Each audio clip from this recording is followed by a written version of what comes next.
Despite making a fool of herself in front of Dr. Gray and Detective Conby, Emily felt surprisingly invigorated. She felt absolutely sure that it was her manipulation of the talisman that had brought her back to Deseto. Jeremy mentioned 2 items in his commonplace book that somehow connected him to 2 more dreams, or whatever they should be called. If Jeremy had 2 more worlds open to him, then maybe he would hide there if he was scared. Or maybe he found a way to Terrawea, the place Jeremy so desperately wanted to visit. Excited to follow up on her clues, Emily set out to find the old clock and the boiler.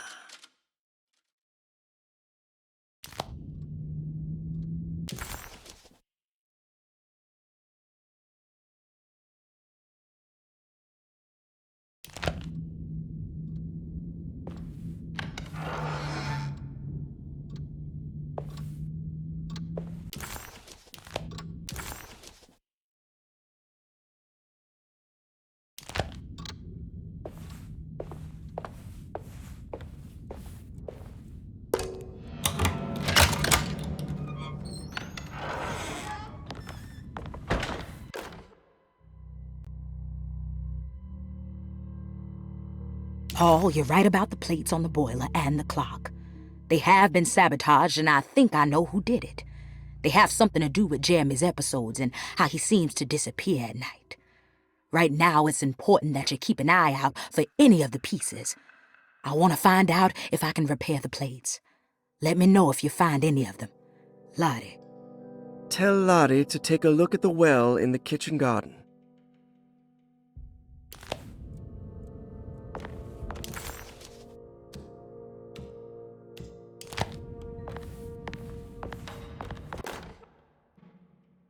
Dr. Elmore Lee Gray is Deseto's chief doctor. Accounting and all administrative work is handled by me, Paul Waits. Magdalena Thompson, or Mags, is responsible for the household. Jean-Baptiste and Charlotte Tabois are responsible for keeping the guests' medical regimens in check. Finally, Jack Chance is our gardener, who can occasionally be seen in the conservatory, but is for the most part busy outside. There are currently 6 guests at Deseto. Malcolm McCarthy and Ruth Tallant reside on the 1st floor. Jeremy Hartwood, Elisabetta Perosi, Grace Saunders, and of course Cassandra Beauregard live on the 2nd floor.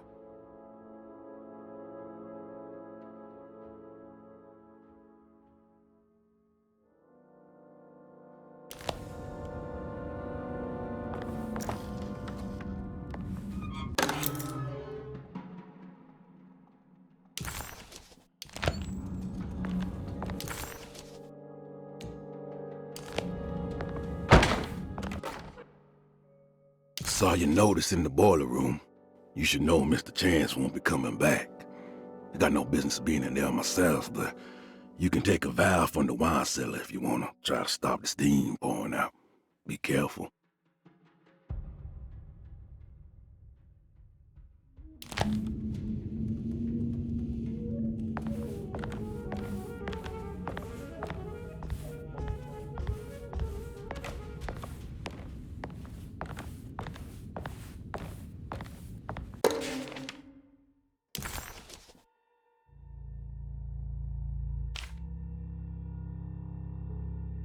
Cassandra Beauregard, the beloved author. Very exciting, isn't it? What do you want to put down for reason for it? Cassandra Beauregard, the beloved author. Very exciting, isn't it?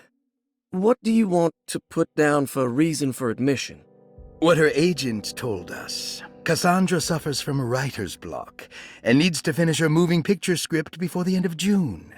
Mr. Chardot suggests Cassandra's heavy use of barbiturates is holding her back and risks ruining her career. And how should we summarize her personal history? Let's keep it short. Cassandra Beauregard is a beloved crime author who managed to pull herself out of poverty and into stardom. 5 years ago, she tried killing herself by jumping off a balcony. The incident left her a cripple and now relies heavily on her wheelchair. And for diagnostic impressions? Cassandra suffers chronic back pain following her suicide attempt. She self-administers morphine to keep herself ambulant, but has become addicted and the desired effect is now lost. The drug abuse clouds her mind, and she is unable to focus on real life. To save herself from this insight, she instead makes up stories to fill out the gaps in her own thought process, resembling the Korsakoff syndrome. Oh, bravo, Doctor. How will you treat her? First of all, she needs to be weaned from her drug addiction, and hopefully it will resolve her compulsive lying. Then look into permanently numbing her pain in her back through surgery. Finally, deal with her suicidal thoughts. Fantastic. With such a short time before June, I really hope she gets better soon. We will do what we can.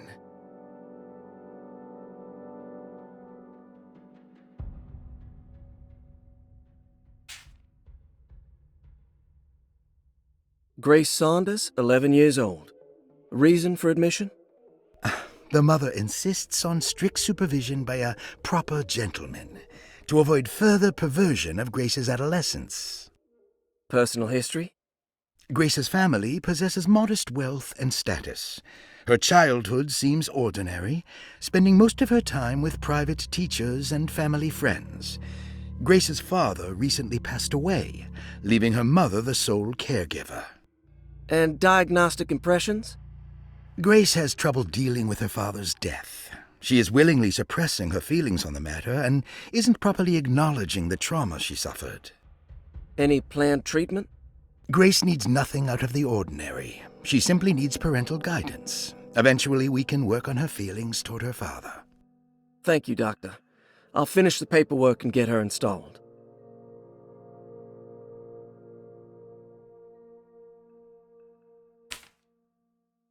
Malcolm McCarthy, 54 years of age. Reason for admission? McCarthy admitted himself to Dorsetto, stating simply that he needs some damn rest. And personal history? McCarthy claims he used to work as a lawyer in Baton Rouge, but says he can't go into details because of some legal dispute. His background remains largely a mystery, except for the occasional clue that he drops in conversation. Huh. And diagnostic impressions? McCarthy is an anxious man and an alcoholic. He often tells half-truths due to some deep-seated inability to trust other people. And how will you treat that? McCarthy will take some time to open up. Spending time with Jack's dog or the child should be good for him. Their harmless nature will help build his sense of trust. Thank you, Doctor. Elisabetta Perosi, 33 years old? What should I put down as reason for admission? Well, Perosi broke into Dorsetto and was found wandering the grand parlor. She was confused and suffered partial amnesia. She insisted she belonged here and offered to pay for her stay. Right. What do you make of her story? Perosi claims to have been a member of the Astarte artist colony some 20 years ago, a claim that seems contrafactual due to her young age. She looks to be and even thinks she is 33 years of age. That would make her a child at the time. It seems fair to say that Perosi's story is untrue, deliberately so or not. Diagnostic impressions? Do you have anything? Perosi's story is peculiar because she retracted her story about the artist colony. She no longer claims to be the same person as Elisabetta Perosi. However, my staff's research has confirmed there was a Perosi at that time who was in her early 30s. I suppose this case will take some time to investigate. How will you go about it? I wanted to contact the real Perosi, but it seems the whole colony disappeared one night, September 29th, 1915, during a hurricane. I will have to take it slow and figure out what this spell of impersonation could have been. Oh, I'm sure it will all clear up eventually. Thank you, Doctor.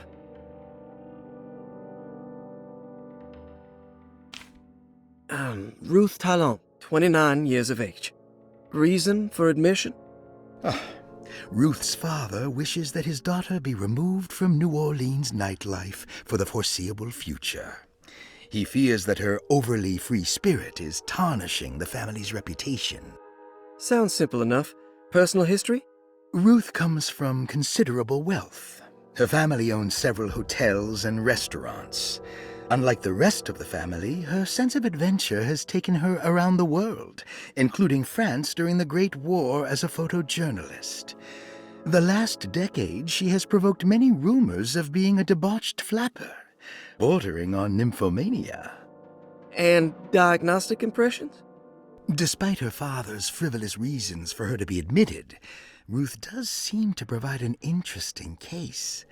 She is refreshingly open and doesn't shy away from talking about her life during the war or her continuous celebration after returning to the States.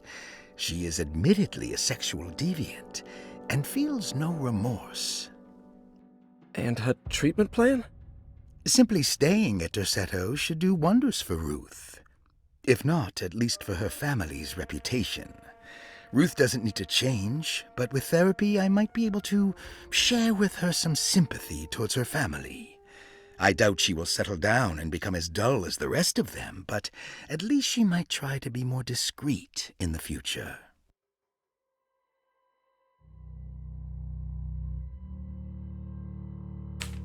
Interesting. It's all the patient files except for Jeremy's. Looks sturdy. Doubt I'll be opening this.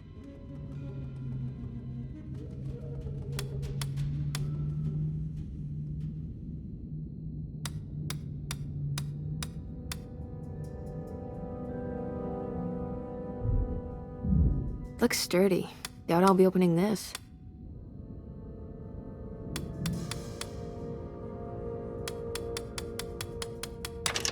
Oh wow, I can't believe I guessed the combination. I must be some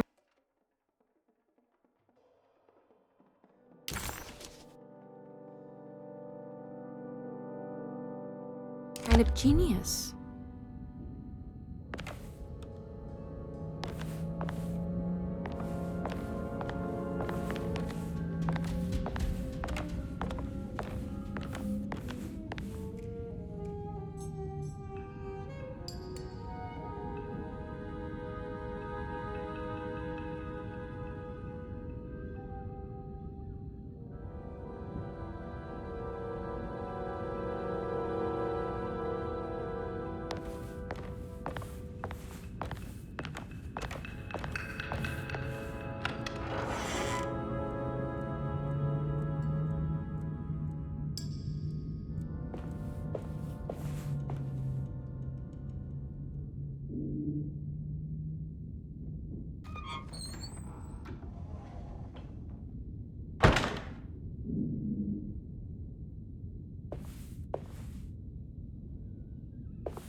Jeremy's room. All back to normal.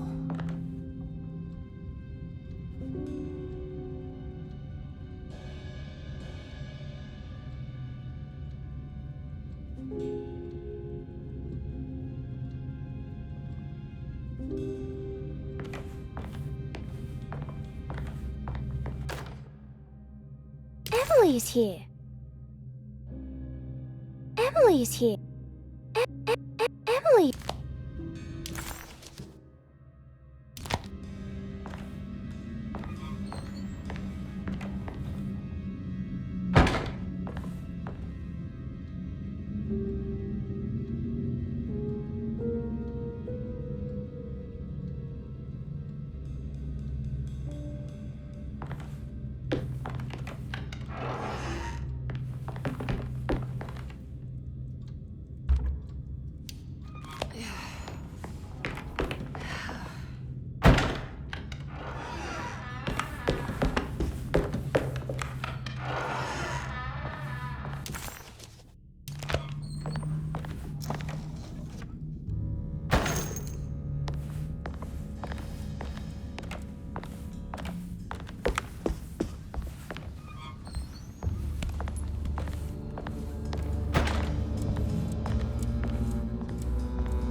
What is...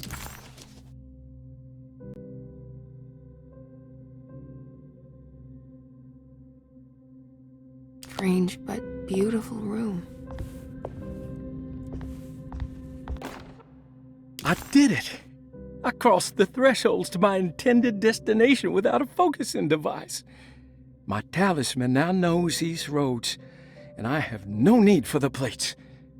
I can find my way to Lafayette as easy as I find my own room. I visited the grave of my father and seen the oven waiting for me. Thank you for opening these doors. I now must summon my courage and go back to that hateful mound outside the oil rig. I hope you'll be feeling better when I return. Jeremy.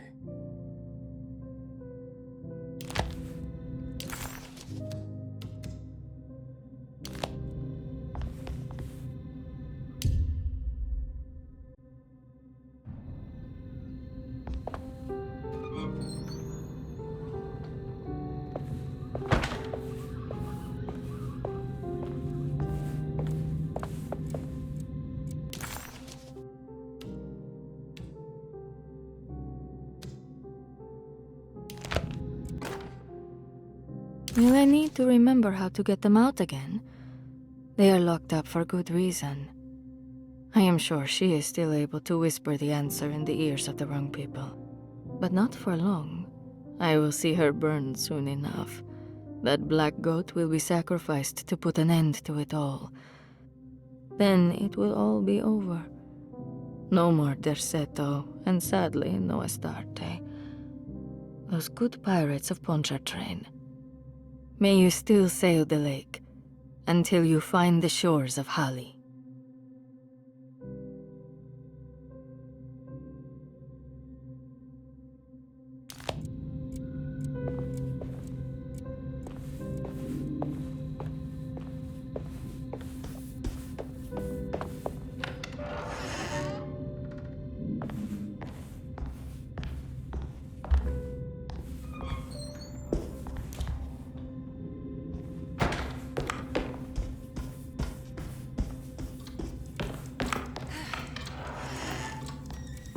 What's that stain? Looks like some kind of rot.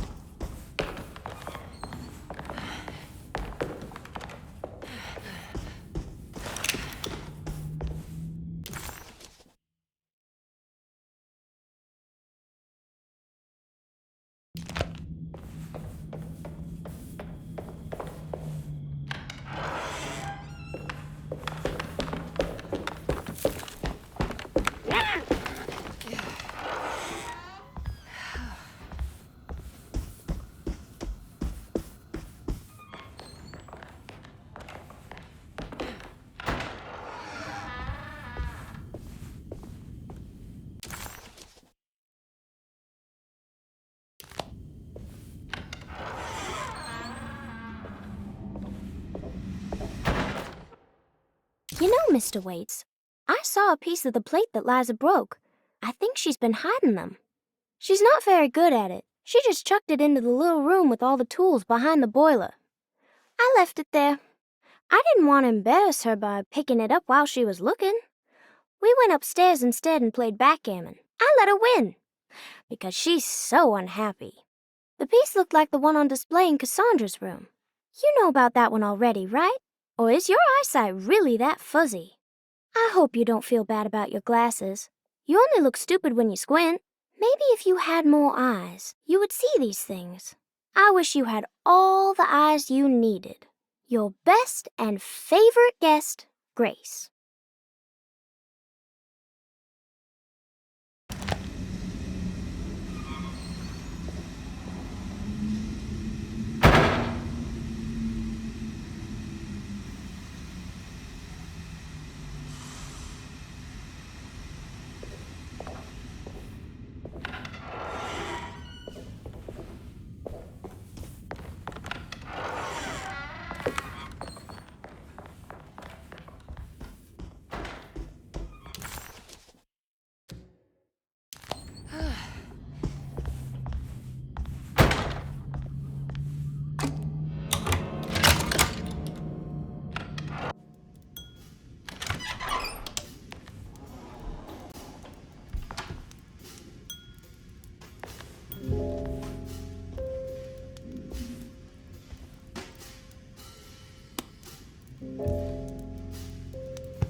Good evening, Miss Hartwood.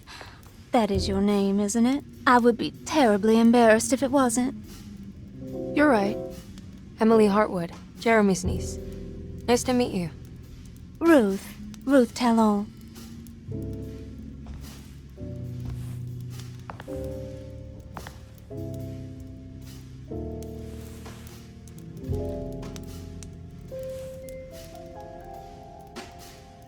Is that Perique you're smoking? How terribly quaint. Maybe so, but I like it. Would you care to share some? That smell is making me feel very nostalgic.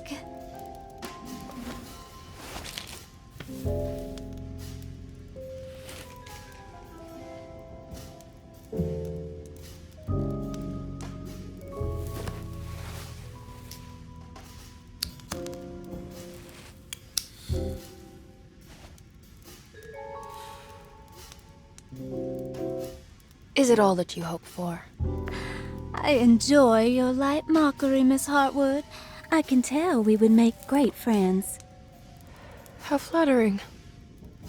Too bad you're locked up in this place. Your insincerity is really refreshing. I wish you were mad as I am. Then you could stay. Give it a few years and I might just be.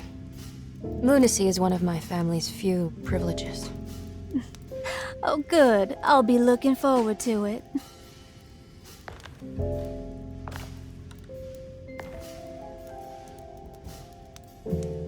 You don't know anything about what happened to Jeremy, do you? Everyone here is really strange, and it's hard to know what to make of anything you hear. Occasionally, it sounds quite exciting, though. Good versus evil and all that. I'm sorry, but I don't think I have anything useful to share. It doesn't matter. Thank you for the much-needed break. Bon voyage.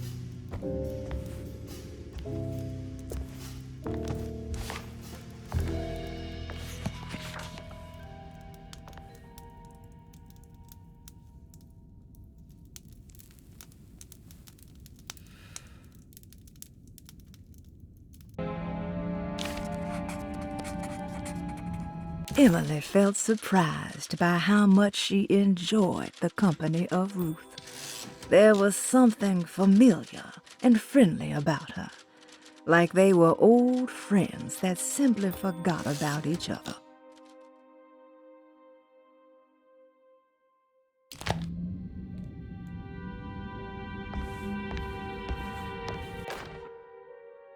Lost Plantations of Louisiana, Thierry Briclot, 1917.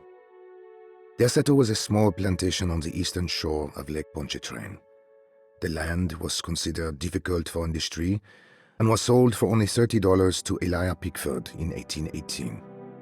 Pickford employed hundreds of workers from nearby New Orleans to clear the woods and build a small plantation mansion facing the lake with a striking Greek Revival temple facade. Derceto kept a modest production of Perique tobacco and indigo that persisted up till the Civil War. During the antebellum era, Derceto was the source of many rumors concerning voodoo and witchcraft. People who traveled the lake reported seeing people dance at night in front of bonfires, bleating and wailing. On June 17, 1862, Captain J.W. Norton of the Union Army recounts leading a raiding party from ships anchored in Lake Pontchartrain in order to seize control of Derceto and free the slaves working there. The captain was surprised to find the workers fighting back with unprecedented zeal. Norton's account describes these men and women as enraged with fanaticism. Pickford reportedly tried to placate the raiders, but was shot in the confusion. Captain Norton left the mansion burning and retreated to his ships with his men. Derceto was left in ruins for several decades. The ownership of the land was long disputed and returned to the Ledoux family in 1901. Several police reports were filed during the following years as the Ledoux tried to get rid of a camp of squatters on their land. The police made several visits to remove the trespassers, but the people kept returning. On November 1st, 1907, Inspector Legras of the police charged a deadly attack in order to save several children kidnapped by the squatters. Many were killed, and even more were jailed. The following year, Ledoux rebuilt Derceto, incorporating the surviving stone foundation and adding a magnificent wrought iron conservatory. The farmland had been reclaimed by the surrounding woods, so it was no longer profitable to use as a plantation. Instead, the house was turned into an artist's colony. The Astarte Artist Colony was a successful group of artists, including figures such as painter Heinrich Cassel and poet Nora Keith. The group was also known for their beloved Mardi Gras crew called the Pirates of Pontchartrain. On September 29, 1915, a tropical hurricane tore through Louisiana, causing Lake Pontchartrain to flood New Orleans. Due to the remote location of Derceto, it took almost 2 weeks for outsiders to learn that the artist's colony was abandoned. The 12 residing artists had all vanished without a trace. The empty mansion of Derceto still stands on the shore of Lake Pontchartrain, with much of its temple facade intact. The Ledoux family currently has no intention of repairing the house.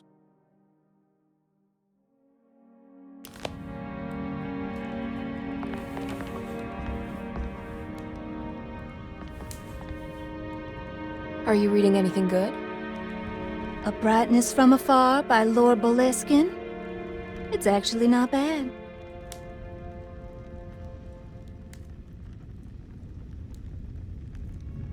You know where Detective Carnby is? Oh, you don't need him. You're doing fine.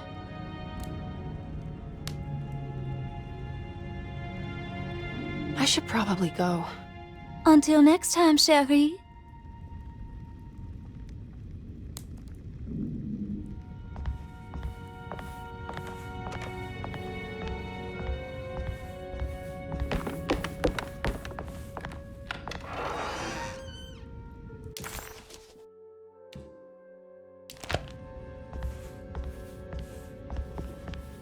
Now this'll come in handy.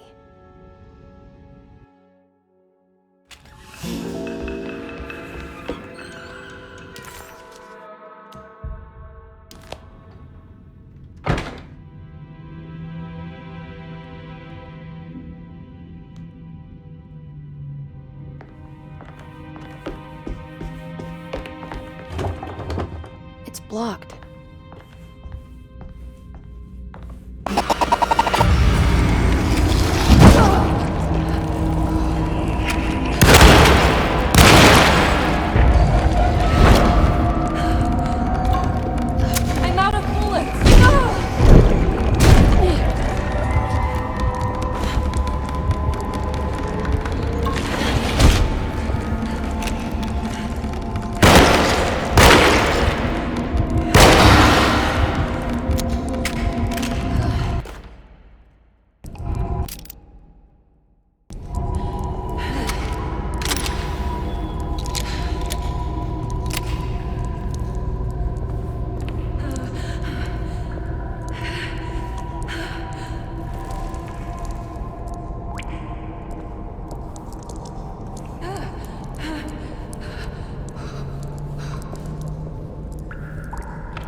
Okay, that wasn't so bad.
It's wet shut.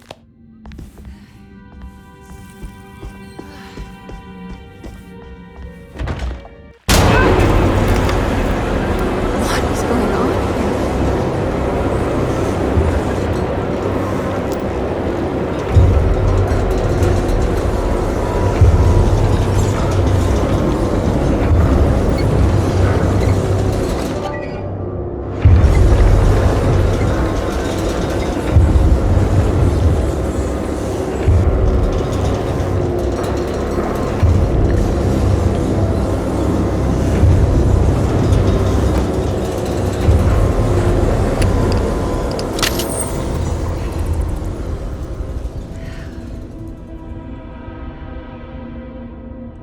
Everything's back to normal.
Iawe saki nante mwen, memprami saki nante mwen, men le anjeni man yo deshena.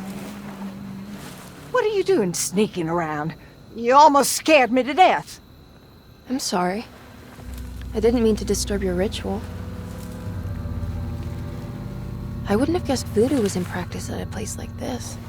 The doctor may be all about science, but I know these roots have power. You know what's going on here? I have a feeling Derceto is cursed.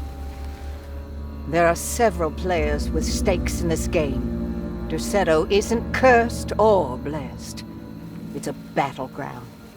And it would all be a lot better if you could get your uncle out sooner than later. That's all I'm trying to do. I wish you the best of luck, Miss Harwood. I really mean that. Now, if you'll excuse me, I need to look after my gumbo.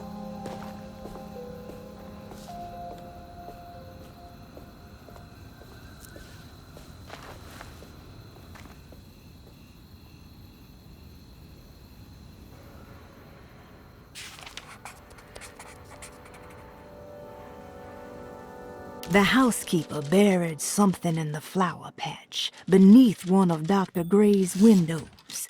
She was singing in some Creole language, performing a peculiar bourgeois voodoo ritual. Certainly not an unfamiliar sight in the French Quarter, but voodoo had never felt this bitter to Emily.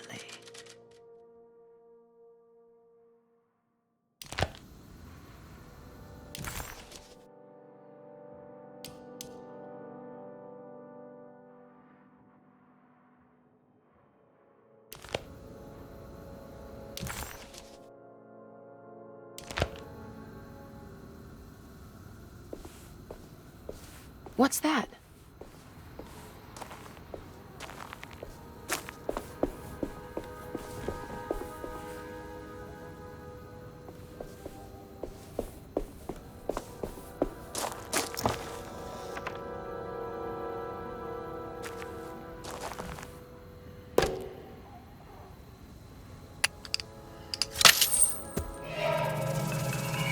It worked.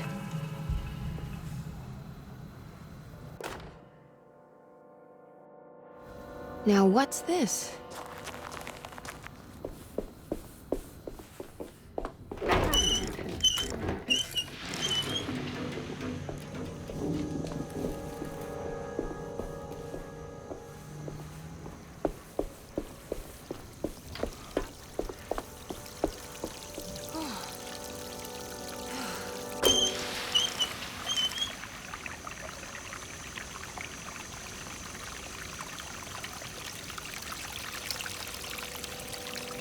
There we go.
It's another one of those plates for the talisman. It's also broken and missing some pieces.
I need the key.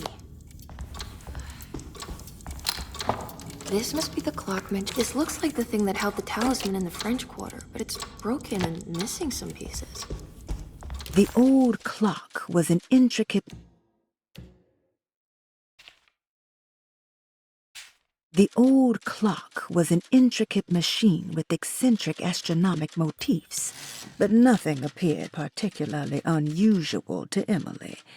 But then she discovered a large decorative plate that reminded her of Miss Jackson's ritual bench, where she had configured the talisman to open the door back to Deseto. The clock's plate had unfortunately been sabotaged, but if she could piece the plate back together, she figured she would be able to repeat the procedure and maybe open up to another world.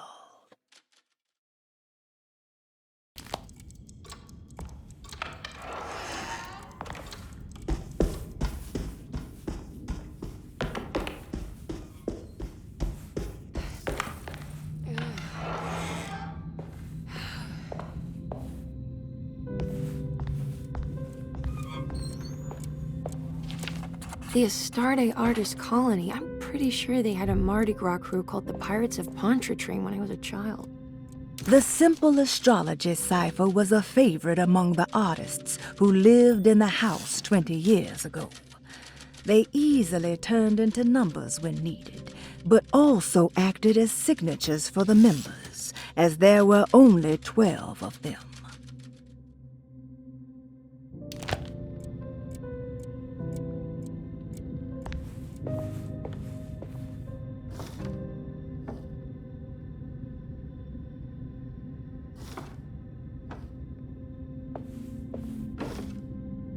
There's some aggressive-looking rot on these paintings.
Are these zodiac signs?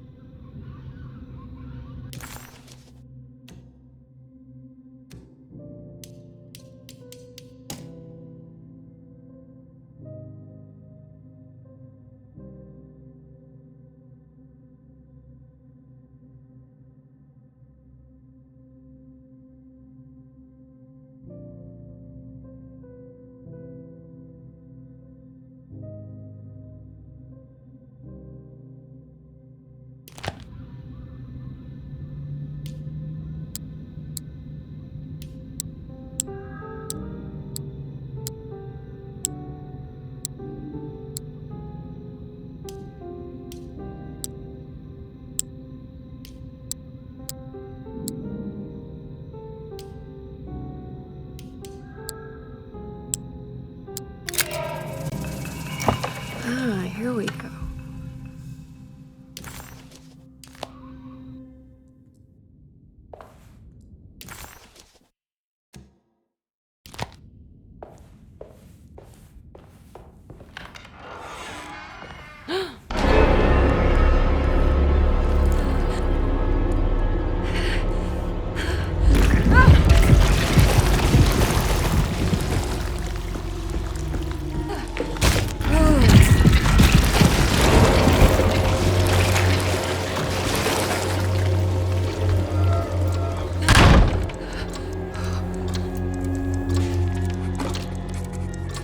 seen this somewhere. I don't understand what's happening.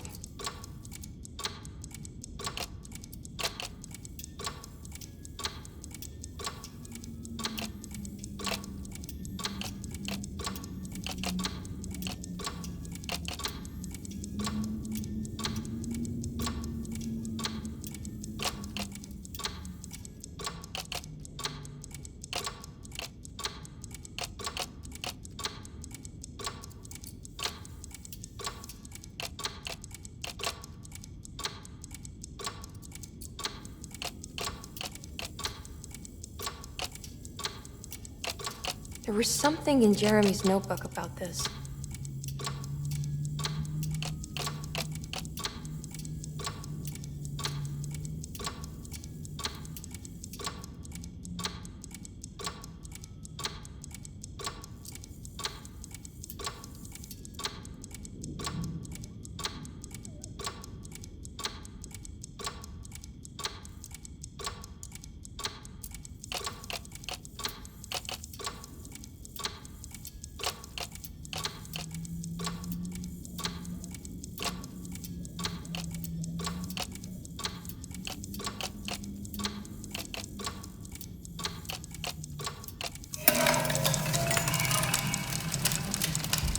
Did it break? The clock just stopped.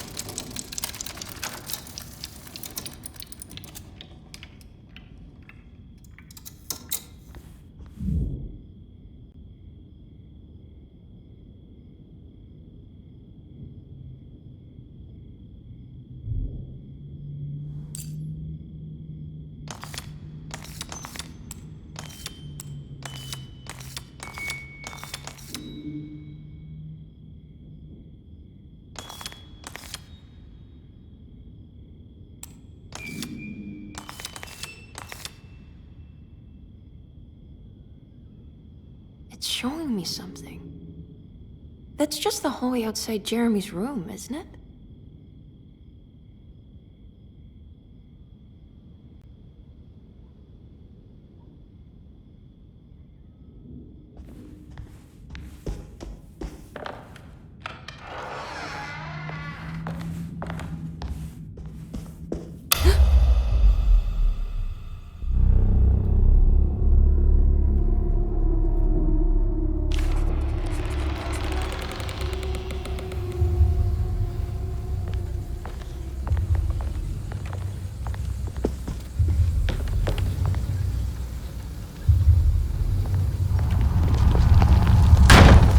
Did it. Emily deserved a sense of triumph, but she was too on edge to appreciate her success. There was no reasonable explanation why the talisman let her open up this other world. Was this really happening? Or was this somehow all in her mind? There was no time to question her own sanity. She had to find Jeremy. If he was here, she thought, would she find Jeremy in the hateful mound? Suddenly, Jeremy's bleak dreamscape devoured Emily, drowning her in dread and darkness, only to moments later spit her out again. What had happened, and why? Was that her doing, or did someone else make it so?